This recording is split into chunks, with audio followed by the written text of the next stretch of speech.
Okay, क्या हाल है सबके। तो क्लास 8 का फर्स्ट टॉपिक हम लोग का स्टार्ट होगा, द रैशनल नंबर। ठीक है, हम लोग पढ़ेंगे रैशनल नंबर। अब सबसे पहले रैशनल नंबर को समझते हैं, ठीक है। ओ हाय हेलो, तो वही नहीं, माई सेल्फ आदित्य आनंद राज, ठीक है, तुम्हारे नए टीचर मैथ्स के लिए। उसके बाद हम लोग बहुत सारा कवर करेंगे, बट सिंपल है, आराम से देखो, स्क्रीन शॉट ले लो इस चीज़ का, ठीक है, बाद में कहीं पर नोट डाउन कर लो। पहले स्टार्ट करते हैं। सबसे पहले रैशनल नंबर समझते हैं। रैशनल नंबर होता क्या है? कोई भी number, the number of the form of a by b. ठीक है, अभी कुछ नहीं समझना है, कुछ एकदम टेंशन नहीं लेना है, ठीक है। कोई भी नंबर ए बाई बी के फॉर्म में हो, ठीक है। जैसे कि ए बाई बी के फॉर्म में क्या होता है वो देखो।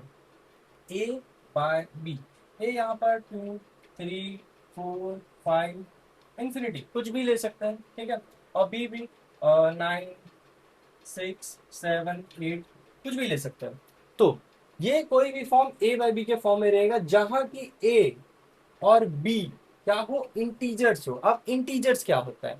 इंटीजर्स वैसा नंबर होता है पॉजिटिव, निगेटिव, ठीक है, जीरो इंक्लूडिंग, ठीक है। एक नंबर लाइन होता होगा, ये नंबर लाइन, ठीक है।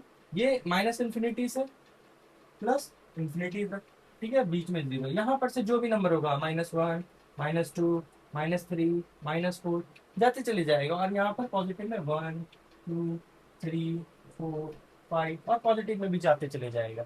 उसी को क्या बोलते हैं हम लोग? इंटीजर कहते हैं।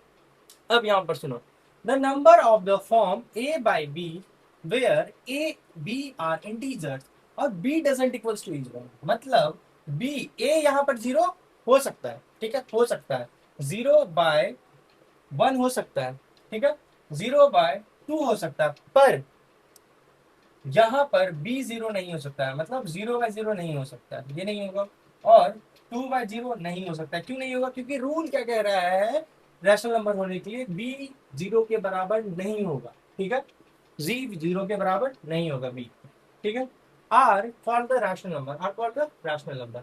एग्जाम्पल देख लेते हैं, 5/8, -3/4, 7/-5 और -6/-11। यहाँ तक समझने में कोई दिक्कत नहीं। अब देखते हैं कोई भी पॉजिटिव रैशनल नंबर का बात करेंगे, ठीक है। पॉजिटिव रैशनल नंबर क्या होता है? दूसरा टॉपिक है रैशनल नंबर, हमारा खत्म हो चुका है।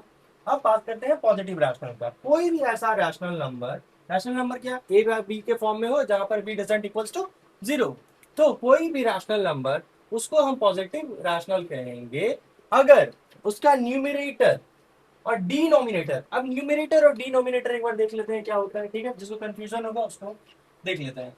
ए बाय बी है, ए हमारा हो जाएगा न्यूमरेटर, बी हमारा हो जाएगा डिनोमिनेटर। यहां तक समझने में तो कोई दिक्कत नहीं आया होगा, ठीक है। अब ए is a rational number is said to be the positive if its numerator and denominator are either positive both negative, ठीक है। अब यहाँ पर एक देखते हैं, आइदर पॉजिटिव मतलब ये भी पॉजिटिव में है, ये भी पॉजिटिव में, या फिर दोनों निगेटिव में, दोनों क्या हो, निगेटिव में, ठीक है। तो वो क्या हो जाएगा? पॉजिटिव रैशनल हो जाएगा। वो क्या हो जाएगा? पॉजिटिव रैशनल हो जाएगा। अब इसका प्रॉपर्टी पढ़ेंगे, 3 प्रॉपर्टीज ऑफ रैशनल नंबर, ठीक है, इसको नोट डाउन कर लो। अब आगे बढ़ते हैं।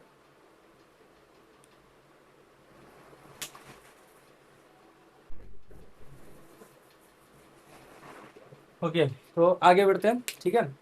कोशिश करेंगे कि यहाँ पर से बोले, क्योंकि आवाज थोड़ा डिस्टॉर्टेड हो रहा है, हम ये चीज देखें, ठीक है। पहले आगे देखते हैं।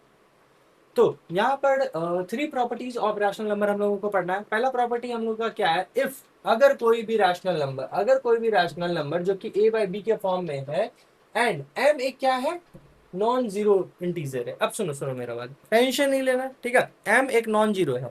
जैसे कि हम बात किए थे कि ए बाई बी, ठीक है, ए बाई बी क्या होना चाहिए? हम लोग ए बाई बी के बारे में क्या पढ़े कि ए बाई बी क्या होना चाहिए? इंटीजर होना चाहिए। ए बाई बी क्या होना चाहिए?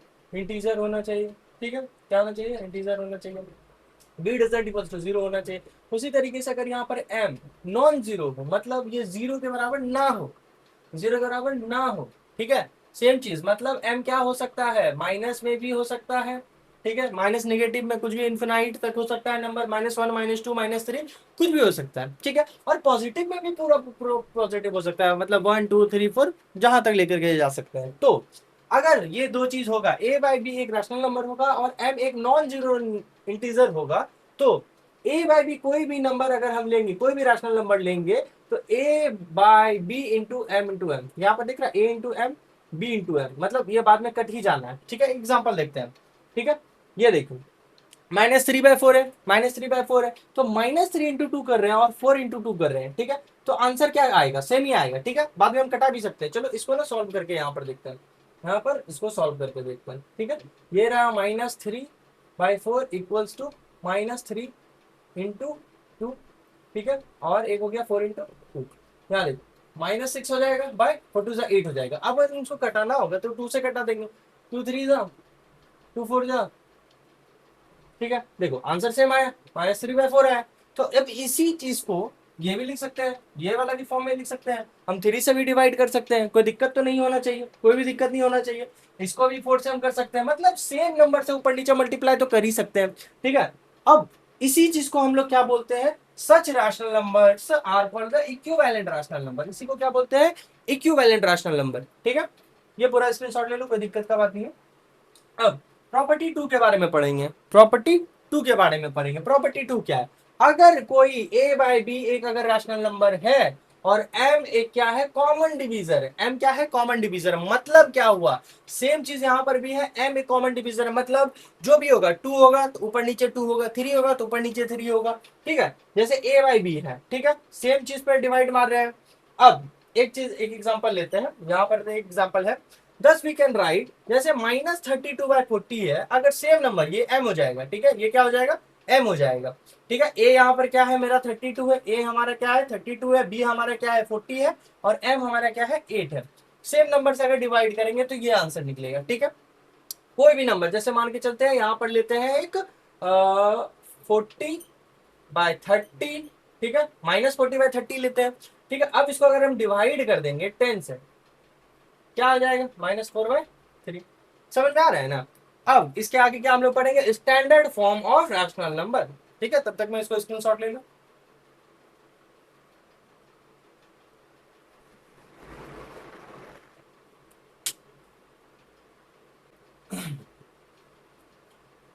ओके, तो आगे बढ़ते हैं। अब हम लोग पढ़ेंगे standard form of the rational number, standard form of rational number. अब स्टैंडर्ड फॉर्म समझने से पहले एक चीज, उसका डेफिनेशन समझते हैं। कोई भी रैशनल नंबर हो जो कि ए बाय बी के फॉर्मेट में रहेगा तो उसको क्या बोलेंगे, स्टैंडर्ड फॉर्म। क्या होगा, स्टैंडर्ड फॉर्म। पर वहां पर ए और बी क्या होना चाहिए, उसका कोई भी कॉमन डिवीजर होना ही नहीं चाहिए। मतलब अगर जैसे 33 माइनस बाय -44 है, तो ये जो फॉर्मेट है ये क्या हो जाएगा, स्टैंडर्ड तो नहीं है, बिल्कुल नहीं है। पर इसी को ये इस फॉर्म में अगर हम ला देंगे तो वो क्या हो जाएगा, स्टैंडर्ड। क्या अब इसके और इसके बीच में कोई भी है जो इसको डिवाइड करेगा 1 के अलावा, नहीं। और क्या होना चाहिए, उसका पहला कंडीशन ये है कि उस दोनों के बीच का कोई कॉमन डिविजन नहीं होना चाहिए अदर देन 1, अदर देन 1। और क्या होना चाहिए कि बी, मतलब ये जो नीचे वाला पार्ट है, ये उसको बोलते हैं बी, वो पॉजिटिव होना चाहिए, ठीक है। चलिए क्वेश्चन लेते हैं। क्वेश्चन है 33/-44। अब सबसे पहले नीचे वाले को ऊपर में लाने के लिए क्या करेंगे, एक चीज हम लोग पढ़े थे कि हम लोग क्या कर सकते हैं, 33 यहाँ पर दिख रहा होगा, 33 - 44 अगर है, तो अगर हम इसको मल्टीप्लाई कर देंगे ऊपर नीचे सेम से, तो कोई फर्क पड़ेगा नहीं पड़ेगा, मतलब वैल्यू इक्वल ही रहेगा। तो अगर मल्टीप्लाई करेंगे तो क्या हो जाएगा, 33 और माइनस माइनस यहाँ पर हो जाएगा, तो वो क्या हो जाएगा, 44 पॉजिटिव हो जाएगा, ठीक। इतना तो समझ में आ रहा है। अब ये देखो, यहां तक समझने में तो कोई दिक्कत नहीं। अब देखते हैं the greatest common divisor of 33 and 44। अब ये जो दो नंबर है 33 और 44, इसका क्या है, 11 हो जाएगा। 11 से और कोई बड़ा नंबर है जो इसको डिवाइड कर सकता है, नहीं, ठीक है। तो अब जैसे ही डिवाइड करेंगे तो क्या हो जाएगा, दोनों कंडीशन हमारा फुलफिल हो गया। क्या अब इस दोनों के बीच में कोई ऐसा कॉमन फैक्टर या फिर कॉमन डिविजर है जो इसको अदर देन 1 है, नहीं। और दूसरा क्या है, बी पॉजिटिव है, बिल्कुल भी पॉजिटिव है, ठीक है। तो इससे क्या हो जाएगा, हेंस -33/44 इक्वल्स टू -33/4, ये हो जाएगा उसका स्टैंडर्ड फॉर्म, ठीक है। अब लास्ट में हम लोग पढ़ेंगे प्रॉपर्टी 3, इसका स्क्रीनशॉट ले लो, उसके बाद आगे बढ़ते हैं।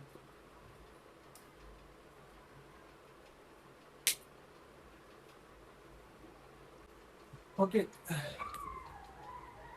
ओके, तो अब बात करेंगे प्रॉपर्टी थर्ड का। तो यहाँ पर तक में कोई दिक्कत तो नहीं हुआ होगा।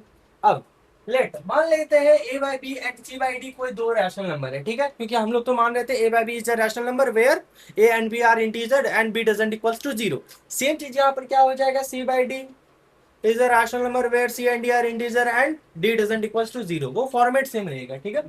अब अगर a by b equals to c by d हुआ, ठीक है, अगर ए by b equals to c by d अगर होगा तो हम उसको क्या लिख सकते हैं, ये भी लिख सकते हैं।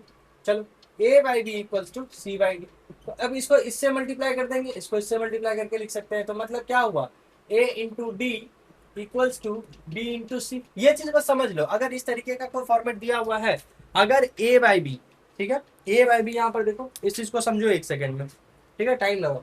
मतलब ए बाई बी अगर सी बाई डी के इक्वल रहेगा तो हम उसको क्या लिख सकते हैं, a b into c, b into c और ए इंटू डी। कोई दिक्कत, ठीक है। अब बढ़ते हैं आगे, कंपेरिजन ऑफ रैशनल नंबर सीखेंगे। क्या सीखेंगे, कंपेरिजन ऑफ रैशनल नंबर।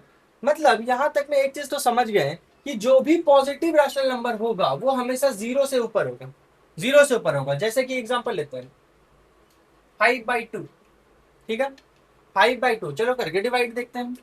2 5 क्या हो जाएगा, और 2 2 सा 4, यहाँ पर कटा, माइनस आया, 1 पॉइंट लगाया, ठीक है, 2 5 सा, ये देखो हुआ ना 2.5। मतलब ये क्या पॉजिटिव हुआ। एक और नंबर लेते हैं, थोड़ा निगेटिव की ओर जाते हैं। Every negative rational number is less than zero. ये तो क्या है, ये तो समझ में आ रहा है ना कि डायरेक्ट जीरो से बड़ा है 2.5, ठीक। अब एक नंबर लेते हैं 3/5, क्या 3/5, चलो 5 लिए, 3 हुआ, जीरो लगा, ठीक है, तो यहाँ पर क्या लग गया, जीरो लगा दिए, ठीक है। अब 5 6 30, 0.6, मतलब क्या हो गया, ये 0.6, ये भी क्या हुआ, पॉजिटिव हो गया, क्योंकि ये जीरो से छोटा नहीं है। क्या बोल रहा है, every negative rational number less than zero, पर ये 0.6 है, मतलब ये क्या है, जीरो से बड़ा है। अब एक देखते हैं, जैसे ही, एक सेकंड, जैसे ही एक नंबर लेते हैं -2/3, अब क्या होगा, अब तो ये तो माइनस में आ गया। अब जैसे ही यहाँ माइनस दिख रहा है वो क्या हो जाएगा, निगेटिव हो जाएगा। कोई दिक्कत इस चीज समझने में। या फिर 4/-2, ये भी हो जाएगा, क्योंकि इसको हम इस तरीके से सॉल्व कर सकते हैं, -2, अब यहाँ पर मल्टीप्लाई लगा देंगे, -1 इंटू -1, क्योंकि बी पॉजिटिव होना चाहिए, तो 4 माइनस में हो जाएगा और ये 2 हो जाएगा पॉजिटिव में, ये क्या हो जाएगा, निगेटिव में आ जाएगा। यहाँ तक समझने में कोई दिक्कत। अब इसके बाद क्या पढ़ेंगे, general method of comparing rational number, किस तरीके से दो रैशनल नंबर को कंपेयर किया जा सकता है। इसका स्क्रीनशॉट लो, आगे बढ़ते हैं।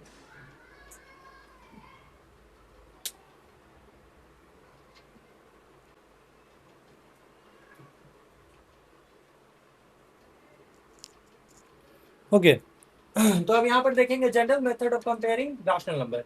यहाँ पर एक क्वेश्चन है, विच ऑफ द नंबर, ठीक है, 3/-4 और -5/6 कौन सा इसमें बड़ा है। इसका एक सिंपल मेथड भी है, बहुत सिंपल है, बट अभी फुल प्रोसेस में चलते हैं क्योंकि अभी हम लोग का सेशन स्टार्ट हुआ है, ठीक है। यहाँ पर देखिए, तो पहला क्वेश्चन है, पहला नंबर क्या है, 3/-4, 3/-4 लिखे। अब इसको पॉजिटिव करने के लिए हम लोग को क्या करना पड़ता है, बी पॉजिटिव होना चाहिए, पहला बात तो ये है। तो यहाँ पर क्या करेंगे, -1 से मल्टीप्लाई कर देंगे तो आंसर क्या हो जाएगा, -3/4 आ जाएगा। तो इसी तरीके से दूसरा नंबर के लिए भी करेंगे तो क्या हो जाए, दूसरा नंबर तो यही है, पॉजिटिव है, निगेटिव रहता तो सेम प्रोसेस करते हैं हम लोग, माइनस से मल्टीप्लाई करते हैं, ठीक है। अब इसका एलसीएम क्या है, 4 और 6 का एलसीएम क्या है, 4 और 6 का एलसीएम क्या है, यहाँ पर देख लेते हैं, 2 3, ठीक है, और यहाँ 2 2 जा 4 और 4 3 जा 12, 12 आ गया। अब यहाँ पर 12 आ गया तो यहाँ पर क्या है, ये 4 है, 4 से डिवाइड कर देंगे 12 को, 4 3 बार में आया। अब ये 3 से क्या करेंगे, ऊपर नीचे को मल्टीप्लाई कर देंगे, क्या हो जाएगा, -9/12। सेम प्रोसेस इसके लिए भी करेंगे, ये है 5, ठीक है, 5/6 है, तो यहाँ पर भी क्या हुआ, 6 हो गया, 6 को 12 से डिवाइड किया तो क्या हो गया, 2 बार में आया, 2 से ऊपर नीचे मल्टीप्लाई किया तो आंसर क्या हो गया, -10/12। अब यहाँ पर तो सिंपल, यहाँ पर देखो 12 आ गया और ये भी 12 हो गया, ठीक है, ये देखो 12 हो गया।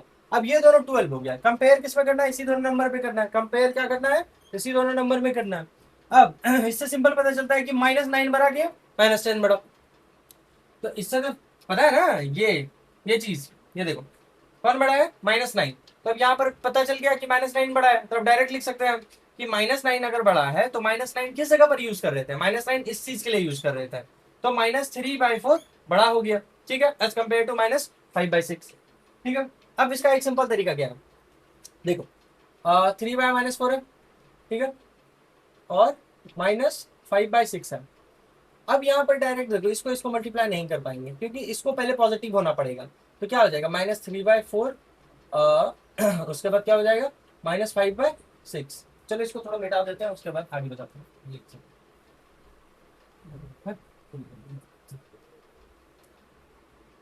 ठीक है, ये देखो, तो क्या हो जाएगा -3 और -5/6। ठीक है, इसको पॉजिटिव किया, अब इधर मल्टीप्लाई करेंगे तो क्या हो जाएगा -18, और ये क्या हो जाएगा -20। ठीक है, ये देखो -20 सिंपल पता है कि ये बड़ा हो जाएगा। अब ये बड़ा हो जाएगा तो ये किसको रिप्रेजेंट कर रहा है, इसको, ये किसको रिप्रेजेंट कर रहा है 3 -4, ये बड़ा हो जाएगा एज कम्पेयर टू -5/6। ठीक है, अब आगे बढ़ते हैं। एक क्वेश्चन है, अरेंज द नंबर, इसको इसको और इसको असेंडिंग में। असेंडिंग मतलब क्या हो रहा है कि पहले छोटा लिखाएगा, फिर बड़ा, फिर बड़ा, फिर बड़ा, फिर बड़ा। ठीक है, तो इस तरीके में क्या करेंगे, सबसे पहले जो भी नंबर निगेटिव है, ठीक है, जो भी नंबर निगेटिव है, यहाँ पर देखो एक नंबर निगेटिव है, तो उसको पॉजिटिव में बदल दिए तो क्या हो जाएगा -4, यहाँ पर -1 से मल्टीप्लाई करेंगे, सब नंबर लिख दिए, क्योंकि और किसी में वो प्रोसेस नहीं है, सब निगेटिव पे। अब एलसीएम निकालते हैं, 5, 10 और 8 का एलसीएम निकालेंगे तो क्या होगा 40 होगा। ठीक है, निकाल करके देख लेना 40 होगा। अब जो भी 40 हुआ, 5 से हम क्या करेंगे, नीचे से डिवाइड करेंगे, 8 आएगा, 8 से मल्टीप्लाई कर दिए, फिर 10 से डिवाइड करेंगे 40 को, क्या हो जाएगा 4 आएगा, 4 से ऊपर नीचे मल्टीप्लाई कर दिए। सेम इस तरीके से जाएंगे। अब देखो कंपेयर करना बहुत ईजी है, बेस सेम हो गया, बेस सेम हो गया, तो -24, -28 और -25। अब इसमें सबसे सबसे यहाँ पर बड़ा कौन सा है, ठीक है, ये देखो सबसे बड़ा कौन सा है, ये हो जाएगा। सबसे छोटा कौन सा है, ये हो जाएगा। अब इस तरीके से ये किसको रिप्रेजेंट कर रहा है, ये किसको रिप्रेजेंट कर रहा है, ये रिप्रेजेंट कर रहा है इसको। ये देखो, एक सेकेंड एक सेकेंड एक सेकेंड, ये नहीं, ये किसको रिप्रेजेंट करेगा, इसको। हाँ, ये देखो इसको, तो यहाँ पर इसके नीचे लिख दिए। अब ये किसको रिप्रेजेंट कर रहे हैं, यहाँ पर देखो 25 वाले को, इसको, ये यहाँ लिख दिए। अब इसको इस फॉर्मेट में लिख देंगे जो पुराना उसका फॉर्मेट था, इस तरीके में, कोई दिक्कत नहीं होना चाहिए। चलो, तो आज के क्लास के लिए बस इतना ही, इतना ही। उम्मीद करते हैं क्लास अच्छा लगा होगा। ठीक है, आगे मिलते हैं नेक्स्ट क्लास में, क्योंकि ये अभी कितना दिन चलेगा तुम लोग को क्लियरली बता देते हैं। 1, 2,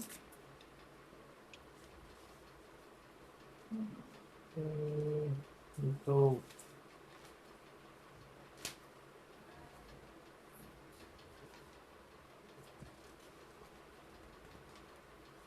4, 5, मैक्सिमम 5 डेज चलेगा, मतलब एक एक हफ्ते का रखो, एक एक चैप्टर खत्म होने में। ठीक है, और हाँ, भागलपुर से अगर कोई हो, ठीक है, भागलपुर सरस्वती नदी के आसपास, तो होम ट्यूशन के लिए आ सकते हो। ठीक है, हम भी पढ़ाने जा सकते हैं, तो कांटेक्ट करो 8789222431। बाई।